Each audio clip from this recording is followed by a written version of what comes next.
आगामी सण उत्सवाच्या पार्श्वभूमीवर स्थायी समितीचे माजी सभापती गणेश गीते यांच्याकडून नागरिकांना शुभेच्छा देणारे होर्डिंग नाशिक पूर्व विधानसभा मतदारसंघात ठिकठिकाणी लावण्यात आले होते. सध्या शारदीय नवरात्र उत्सव सुरू असून या निमित्ताने गणेश गीते यांनी नवरात्र उत्सवाच्या आणि दसऱ्याच्या शुभेच्छा देणारे होर्डिंग पंचवटी परिसरातील मखमालाबाद रोड, हिरावाडी, पंचवटी कारंजा, फुलेनगर, दिंडोरी रोड आदी भागात लावलेले होते. त्यातच गणेश गीते हे नाशिक पूर्व विधानसभा मतदारसंघातून निवडणुकीच्या रिंगणात उतरले आहे. मात्र त्यापूर्वीच गणेश गीते यांनी लावलेले होर्डिंग, विशेषतः गणेश गीते यांचा फोटो अज्ञात टवाळखोरांनी फाडलेला आहे. ही सर्व घटना सीसीटीव्ही मध्ये कैद झाली असून गणेश गीते यांच्या समर्थकांनी पंचवटी पोलीस स्टेशनमध्ये तक्रारी दाखल केली आहे.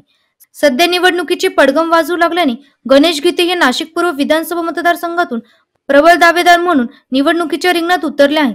मात्र अशा पद्धतीने निवडणुकीआधीच गणेश गीते यांच्या होर्डिंगवरील फोटो फाडून टाकण्यात आल्याने विरोधकांना गणेश गीते यांची धास्ती वाटू लागली की काय अशी शंका उपस्थित होऊ लागली आहे. मखमालाबाद रोड ते आरटीओ कॉर्नरकडे जाणाऱ्या रस्त्यावरील अनेक होर्डिंगचे फोटो फाडणारे तरुण सीसीटीव्ही मध्ये स्पष्टपणे दिसत आहे. मात्र गणेश गीते समर्थकांनी तक्रार दिल्यानंतर पोलीस या टवाळखोरांवर काय कारवाई करतात याकडे लक्ष लागले आहे. एनसीएन न्यूज साठी प्रतिनिधी रोहन दानी, नाशिक.